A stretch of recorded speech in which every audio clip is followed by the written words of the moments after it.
علماء کینیڈا کو دارالکفر کہتے ہیں اور پاکستان کو اسلامی جمہوریہ. پاکستان میں کون سا اسلامی قانون نافذ ہے؟ سود عام ہے تو پاکستان کیسے اسلامی ملک ہوا؟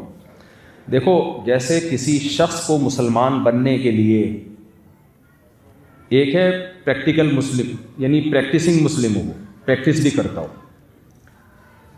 اور ایک ہے کہ صرف کلمہ پڑھا، اسلام کا اس نے التزام کر لیا لیکن عمل نہیں کرتا.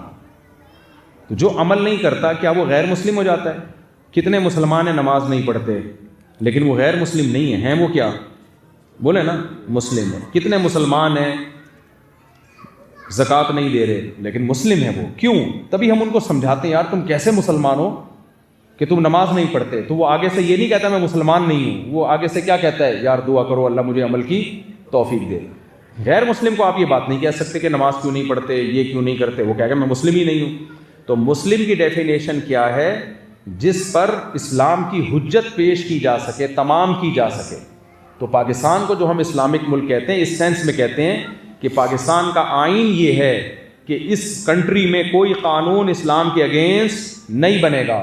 ہاں عمل اس کے خلاف ہے، بہت سارے قوانین اسلام کے خلاف ہے لیکن وہ عملی طور پر خرابی ہے. حجت تو ہے نا، آپ چیلنج تو کر سکتے ہیں اس کو. اس کی مثال ایسے ہے جیسے ہمارے وزیر داخلہ تھے، پرانی بات ہے، انہوں نے قل اللہ احد غلط پڑھی اسمبلی میں.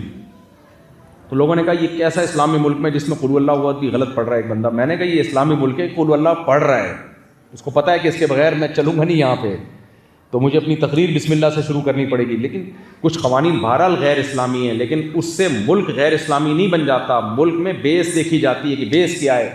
پاکستان جو انڈیا سے ٹوٹ کے الگ ہوا ہے وہ الگ اس بیس پہ ہوا ہے کہ ہمیں اسلام نافذ کرنے کے لیے کنٹری چاہیے. اب پاکستان کے آئین سے یہ شق نکالی نہیں جا سکتی. اتنی اسٹرانگ پاورفل یہ شق ہے نا کہ پاکستان کا اسلامی کنٹری ہونا، اور یہ جو آئین میں لکھا ہوا ہے کہ حاکم اعلیٰ اللہ ہے اور قرآن و سنت کے اگینسٹ کوئی قانون نہیں بنے گا، یہ اتنی پاورفل شق ہے کہ اسمبلی میں 100% لوگ بھی اگر جمع ہو جائیں کہ یہ شق نکال دی جائے تو نہیں نکال سکتے. کیوں؟ اگر وہ نکالیں گے انڈیا بین الاقوامی کورٹ میں کیس کر سکتا ہے کہ جو بنیاد تھی نا اس ملک کے الگ ہونے کی وہ بنیاد ختم. تو پاکستان کے پاس تو اسلام سے ہٹنے کا آپشن ہی نہیں ہے.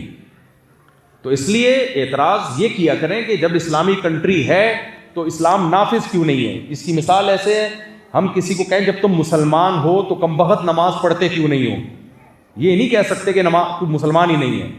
تو یہ اعتراض پاکستان پہ کیا کریں کہ اسلامی کنٹری ہے تو پھر اسلام نافذ کیوں نہیں ہے. یہ نہیں کہا کریں کہ اسلامی کنٹری نہیں ہے، یہ غلط ہے.